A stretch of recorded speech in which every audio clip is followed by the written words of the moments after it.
And I am deeply honored today, invited by your valedictorian to introduce her this morning.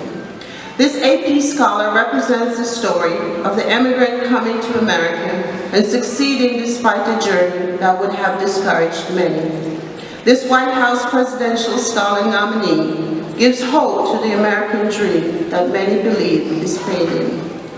From the first day I met our valedictorian, I knew that there was something special about her. In this Harvard Book Award recipient, I found a young lady who embodied compassion, intellect, leadership, vision, diligence, resilience, and at the same time, one who comports herself in a dignified and impeccable manner. I know at this moment that I am embarrassing her, but I believe that her accomplishments are worth mentioning, because through this, others can learn from her story. I do not think that she recognizes the power that she possesses. In a recent conversation with one of our 9th grade parents, I mentioned to the parent that some of our students have been invited by various Ivy League universities to tour their campuses. I was pleasantly surprised when the parent said, "Who, Rachel?" I said to her, "You know Rachel?" She said, "My daughter follows her on Instagram." According to the parent, that is one of the role models she wants for her daughter. Our Questbridge scholar took Gandhi to heart when he encouraged us, "Be the change that you wish to see in the world." This girl state delegate, not satisfied with the world as she sees it, has embarked on the journey of being a change agent. Her activism includes National Honor Society, student government, and Key Club. She was also active in organizations that included the SOS Children's Village, Children's Services Council, and the Florida Democratic Party. It is not only us who recognizes her intellectual and social strength, but this recognition extends to Cornell, Emory, University of Florida, Florida State, Oxford, and includes her university of choice, Dartmouth. At this time, it is my pleasure to recognize her parents for their love, guidance, and support.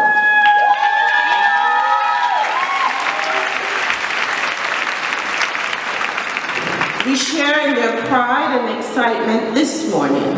Parents, please stand and be recognized.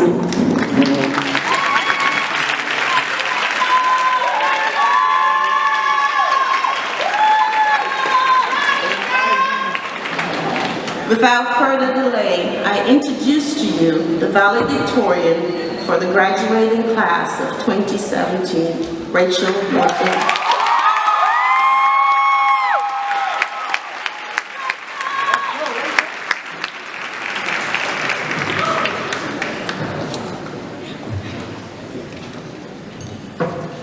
It's nice to be tall for a change. Good morning, graduates, family members, friends, honorable guests, faculty and staff. Class of 2017, we are here. We have taken a few L's along the way, but here is our W. I don't think any of us could have imagined our lives at this time and at this place. Even though we are here now, we have not yet made it. We have barely scratched the surface, and this is just the beginning. If we thought graduating high school was hard, we really have not seen anything yet. But to be quite honest, we think that things should be given to us. We think that we can give minimal effort and get maximum results. We think the world is ours now, and that the universe will bend to our wills. But as England's first female Prime Minister, Baroness Margaret Thatcher once said, "I do not know anyone who has got to the top without hard work." That is the recipe. It will not always get you to the top, but you should get pretty near. Class of 2017, I'm here to tell you that we need to get it together. For many of us, this world isn't exactly what our hearts expected. We have not walked paths paved of gold or paved at all. We have no crystal staircases to climb, and surely no silver spoons have graced our lips. But this is just a part of life. And although we may not have been dealt the best cards, it is still up to us to make the most of whatever we have been given.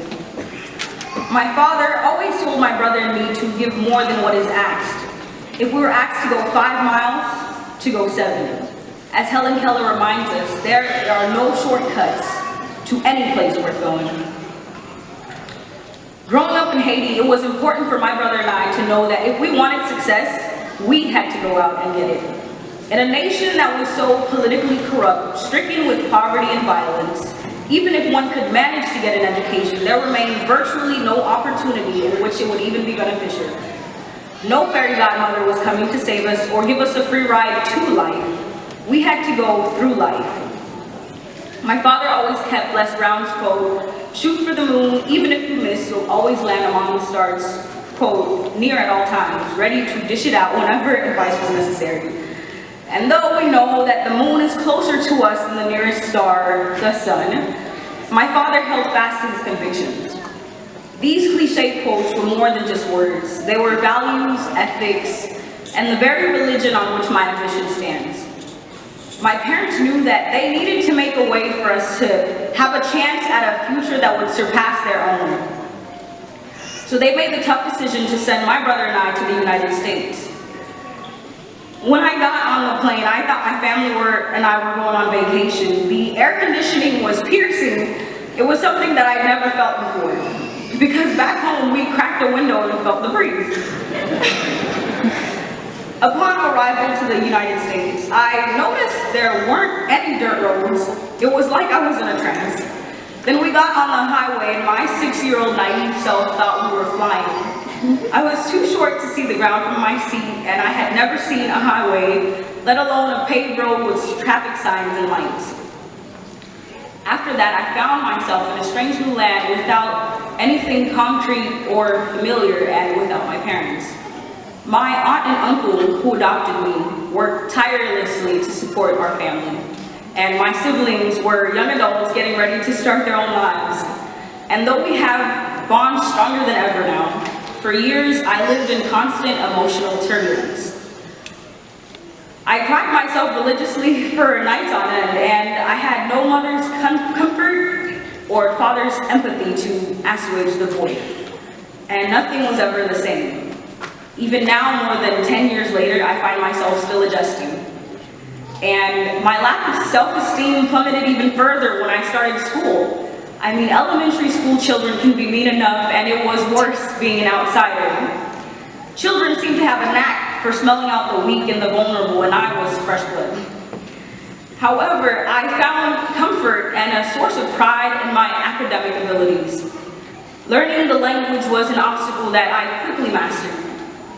In the 3rd grade, when I took the FCAT for the first time, I got perfect scores on both the math and the reading. I was certified gifted, and though I didn't know what that meant, it was an outlet for my internal conflicts, knowing that I was doing what I was sent here to do. In countries like Haiti, getting an education, it is a luxury. Here in the US, it is free, and most don't even want it.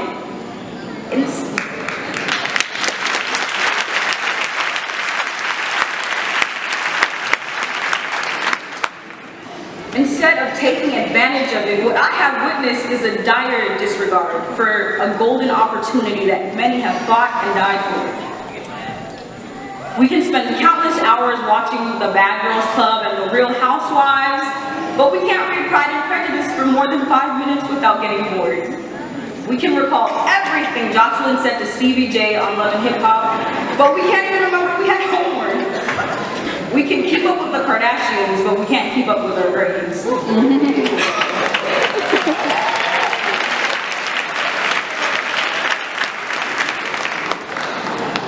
And then we disrespect our teachers, who are, by the way, already underpaid and underappreciated. They stay up burning the midnight oil and going out of their way.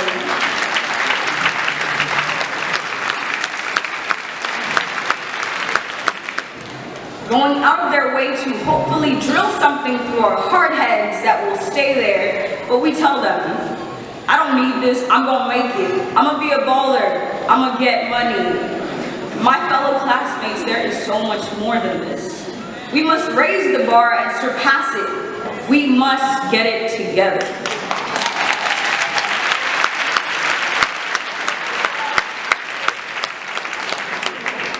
Graduates, you know the expectations your parents have and the stereotypes that society has used to label you.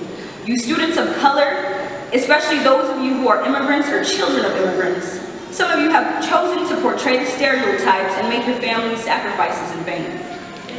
Your ancestors did not die for you to become another statistic.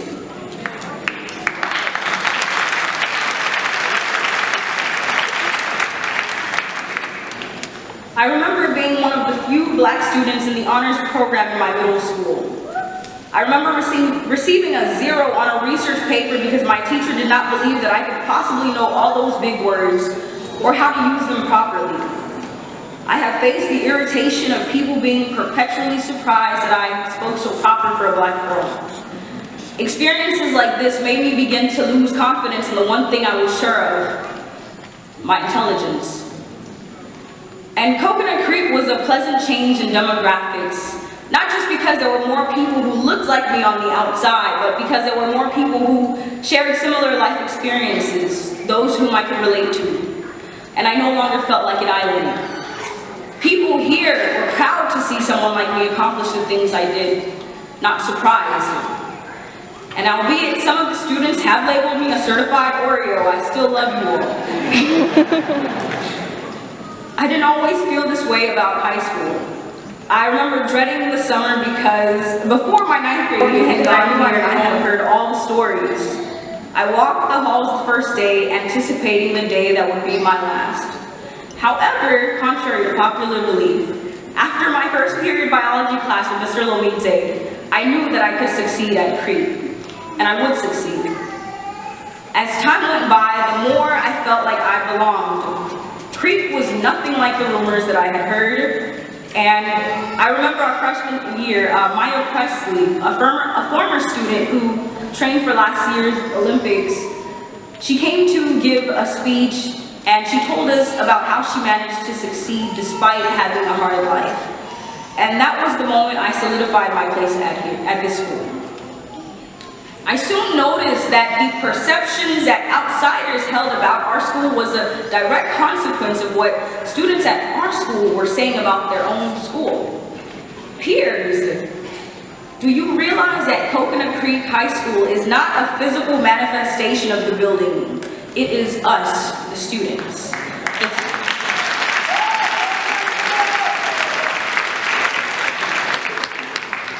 The school does not hold its reputation, we do. So we must get it together. My experiences here have been filled with unconditional support and encouragement from just about everyone I can think of. I can't count how many motivational pep talks I have gotten from members of the faculty and staff.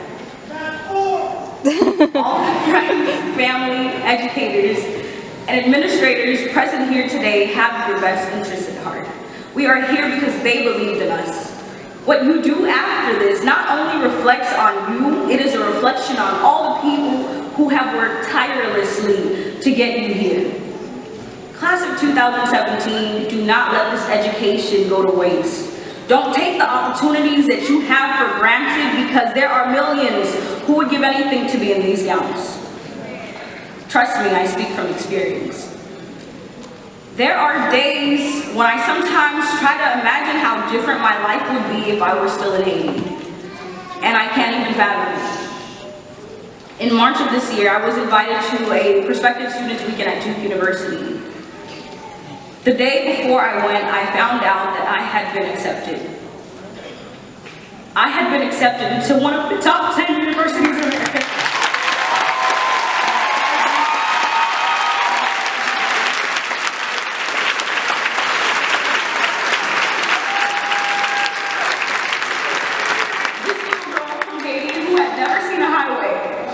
Was going to be attending one of America's most prestigious schools.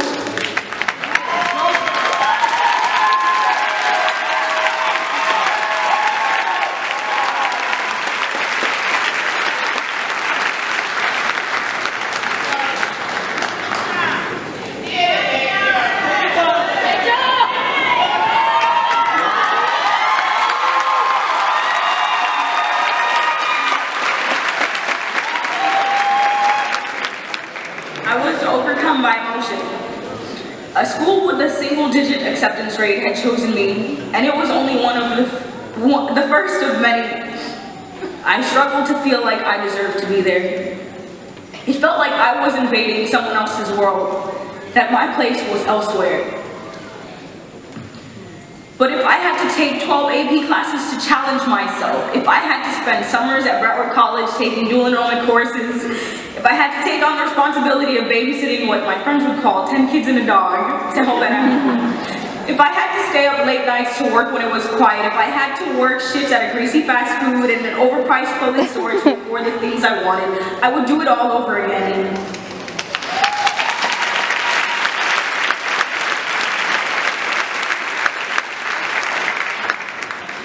Even when that meant having occasional anxiety attacks and mental breakdowns, it had earned me a place in that world and a seat at that table.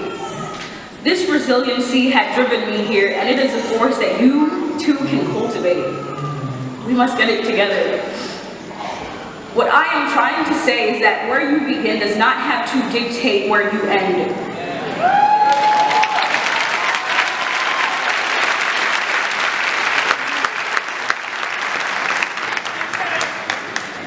I was once a 7-year-old girl stripped of her world, desperately trying to find somewhere to belong. And now I have the world at my fingertips. Each of us have got the keys to pave our own paths and to build our own crystal staircases, but we must get it together. We must shed our sense of entitlement. We are not the victims of the decisions of others. We are the result of our own choices. And even though life has hit us hard, some of us straddle the blur between low income and poverty. Some of us are marginalized by our status as minorities and immigrants. And for most of us, the struggle is just plain real. And yet we still have it better than the majority of the world.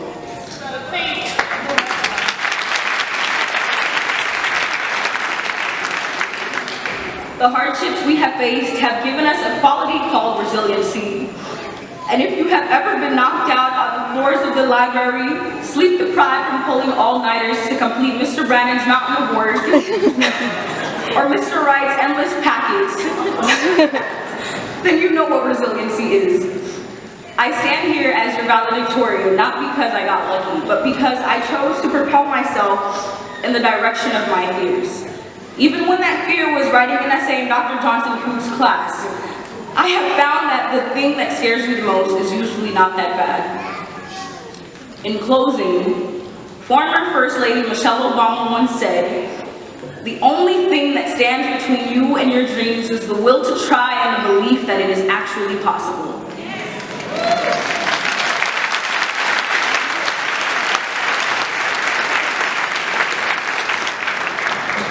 So instead of complaining, put in the work, because it only gets harder from here on out. Class of 2017, it is imperative that we get it together. Like one of the greatest minds of our generation, DJ Khaled, once said, "You got the keys." Thank you.